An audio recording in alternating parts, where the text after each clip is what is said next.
शरण है, बड़ा सौभाग्य मेरा प्राप्त है प्रभु के चरण।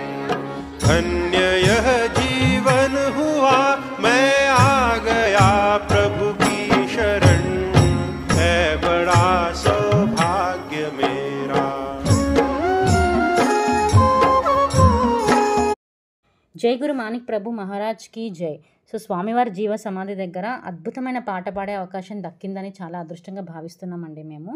సో వెల్కమ్ బ్యాక్ టు ప్రైన్ ట్రావెలింగ్ డైరీస్ అండి. సో తర్వాత మాణిక్ ప్రభు మహారాజ్ గారి జీవ సమాధి దర్శించుకున్న వెంటనే మేము వెళ్ళిన టెంపుల్ వచ్చేసేసి మధుమతి శ్యామల దేవాలయం అనమాట. సో ఇది మనకి మాణిక్ ప్రభు టెంపుల్ వెనకాలనే ఉంటుంది. ఇది కూడా చాలా అద్భుతమైన టెంపుల్ అండి, అక్కడ చాలా ఫేమస్ కూడా ఈ టెంపుల్. సో ఇది వచ్చేసేసి మాణిక్ ప్రభు భక్తురాలు అయినటువంటి వెంకమ్మ గారి టెంపుల్ అనమాట. సో ఇదేనండి సమాధి చూస్తున్నారు కదా, ఇదే సమాధి అనమాట. ఈమెని ఆది పరాశక్తిగా భావిస్తారు, దుర్గాదేవి అవతారంగా భావిస్తారు. సో ఈ వెంకమ్మ అమ్మవారికి వాళ్ళు పెట్టుకున్న పేరు వచ్చేసేసి మధుమతి శ్యామల అమ్మవారు అని చెప్పి పేరు పెట్టుకున్నారనమాట. సో వీళ్ళు వచ్చేసేసి దసరా నవరాత్రులలో 9 రోజులు 9 రకాల అలంకారాలు చేస్తూ ఈమెని ప్రార్థిస్తారనమాట అక్కడ. సో మనం ఏదైనా పని అనుకున్నా అని కూడా అమ్మవారి నుంచి ప్రార్థించినా అక్కడ జరుగుతుంది అని చెప్పేసి అక్కడ వారు మాకు చెప్పారు. సో మీరు ఫోటోలో చూసే అమ్మవారే మధుమతి శ్యామల అమ్మవారు, అంటే వెంకమ్మ దేవి అనమాట. ఈమె మాణిక్ ప్రభు గారికి గొప్ప భక్తురాలు. ఈమె స్టోరీ వచ్చేసి ఏంటి అని అంటే, ఈమె తెలంగాణలోనే పుట్టిందండి.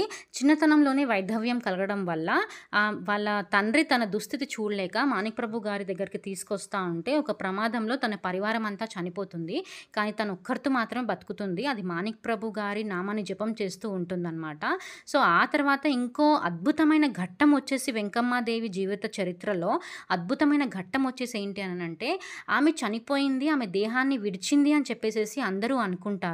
కానీ ఆ దేహాన్ని దహన సంస్కారాలు చేయాలి అనుకున్న టైంలో ఆమె దేహం నుంచి ఓం అనే నామం శబ్దం వినిపిస్తుందన్నమాట. అప్పుడు దానికి అందరూ ఆశ్చర్యచకితులు అవుతారు.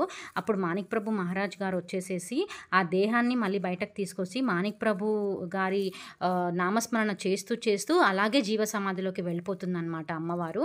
సో అందుకే ఆమెకి ఇక్కడ జీవ సమాధి యొక్క ప్రత్యేకత చాలా ఉందండి ఇక్కడ అమ్మవారిది. సో మనకి మాణిక్ నగర్ టెంపుల్ ఎలాగైతే ఉంటుందో అలాగే ఇక్కడ కూడా జీవ సమాధికి అన్ని రకాల ప్రతిరోజు మధ్యాహ్నం సాయంత్రం కూడా అన్ని రకాల పూజలు నైవేద్యాలు అమ్మవారికి నడుస్తూ ఉంటాయి అన్నమాట. సో మేము కూడా దర్శనం చేసుకున్నాము ఇక్కడ అమ్మవారి దర్శనము.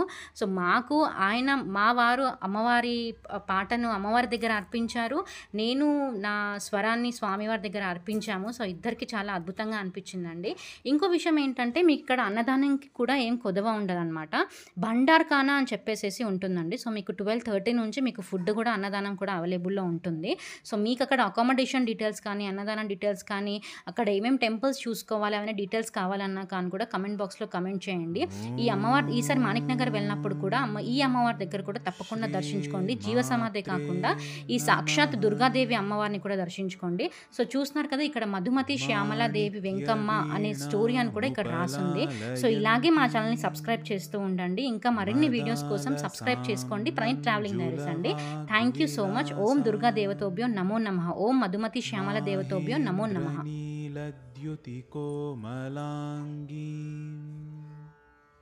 మాతంగ కన్యాం మనసా స్మరా.